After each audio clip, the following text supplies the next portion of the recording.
अस्सलामुअलैकुम। कीमा और कचनार की इस रेसिपी को देखने के बाद आप लोग कोई और रेसिपी कभी भी नहीं देखेंगे।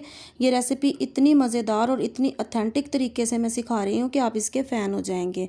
तो चलें अपनी रेसिपी को स्टार्ट करते हैं। बिस्मिल्लाहिर्रहमानिर्रहीम। 1.5 पाव मैंने कचनार ले ली है और आधा किलो बीफ का कीमा है। इसको हमने साफ़ करके अच्छे से अपनी कढ़ाई के अंदर डाल लेना है। कीमा डालने के बाद हम इसके अंदर 3 मीडियम साइज़ के प्याज डाल देंगे। प्याज की क्वांटिटी थोड़ी ज़्यादा ही रखेंगे। अदरक लहसुन का पेस्ट इसके अंदर ऐड करेंगे, 2 चम्मच बड़े वो डाल देंगे इसके अंदर। और ये डालने के बाद हमने इसके अंदर 1 चम्मच नमक ऐड कर देना है।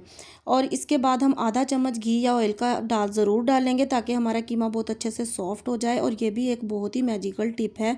आप और भी कोई गोश्त बनाएं तो उसमें थोड़ा सा बीफ के अंदर थोड़ा सा घी पहले ज़रूर डाला करें। 1 गिलास इसके अंदर पानी का डाल देंगे और 20 मिनट के लिए इसको हल्की आंच के ऊपर रख देंगे पकने के लिए। आप देख सकते हैं कि 20 मिनट के बाद हमारे प्याज जो हैं वो बहुत अच्छे से गल चुके हैं। अब इसके अंदर थोड़े खड़े गरम मसाले डाल देंगे, ज़ीरा, बड़ी इलायची, दालचीनी और थोड़े से लौंग, ये चीज़ें डाल देंगे। और साथ ही हमने 6 अदर टमाटर ले लिए हैं और 6-7 ही हरी मिर्चें, इसको हमने कट करके अपने कीमे के अंदर ऐड कर देना है। टमाटर हरी मिर्च ऐड करने के बाद हम स्पाइसेस ऐड कर देंगे। 1 चम्मच बड़ा हमने लाल मिर्च का पाउडर डाल देना है। मिर्च की क्वांटिटी हम अपने टेस्ट के अकॉर्डिंग बढ़ा भी सकते हैं।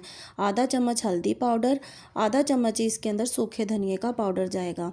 फिर हमने अपने स्पाइसेस के साथ इस कीमे को अच्छे से चला देना है। चलाने के बाद हमने इसके अंदर अपने घी को मुकम्मल, जो हमने पहले आधा चम्मच डाला था, 2 चम्मच अब हम दोबारा डाल देंगे ताकि इसमें घी की क्वांटिटी पूरी हो जाए। अगर कप के हिसाब से देखें तो 1 बड़ा कप इसके अंदर घी का जाएगा, या ऑयल यूज़ करते हैं तो ऑयल डाल दें। 20 मिनट इसको कवर कर देंगे लो फ्लेम पे। 20 मिनट के बाद आप देख सकते हैं कि तमाम चीज़ें अच्छे से हमारी गल चुकी हैं। अब हमने अच्छे से अपने कीमे को भून लेना है।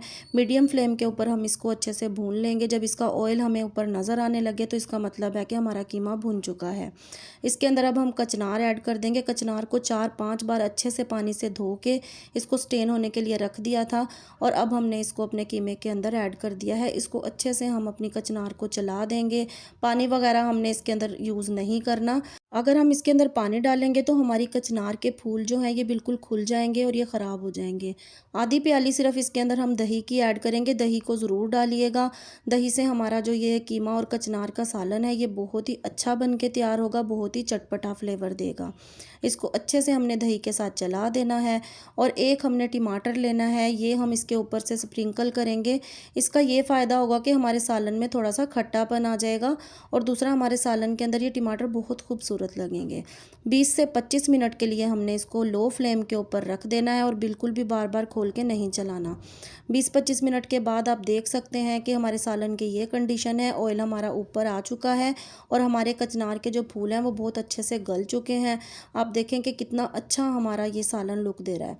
अब इसके ऊपर हमने कुटा हुआ जो हमारे पास गरम मसाला है, पिसा हुआ या कुटा हुआ, वो हमने इसके ऊपर स्प्रिंकल कर देना है और दोबारा इसको 3-4 मिनट के लिए कवर करना है। लाजमी कवर कीजिएगा, इससे सालन का फ्लेवर बहुत अच्छा आता है। दोबारा हमारा ऑयल आप देख सकते हैं कि बहुत अच्छे से हमें नज़र आ रहा है। अब इसको हमने अपनी प्लेट के अंदर, किसी बॉल के अंदर, जिसमें भी आप इसको डिश आउट करना चाहें कर सकते हैं। मुझे उम्मीद है कि आपको ये रेसिपी पसंद आई होगी। ज़्यादा से ज़्यादा इस रेसिपी को लाइक कीजिएगा, ज़्यादा से ज़्यादा अपने फ्रेंड्स एंड फैमिली मेम्बर में इस ईजी रेसिपी को शेयर कीजिएगा और चैनल को आप लोग ज़रूर सब्सक्राइब कर दीजिएगा। रेसिपी को ट्राई करके आप अपना फीडबैक मुझे ज़रूर दीजिएगा। नेक्स्ट वीडियो तक के लिए मुझे इजाज़त दें। अपना खूब सारा ख्याल रखें। अल्लाह हाफिज़।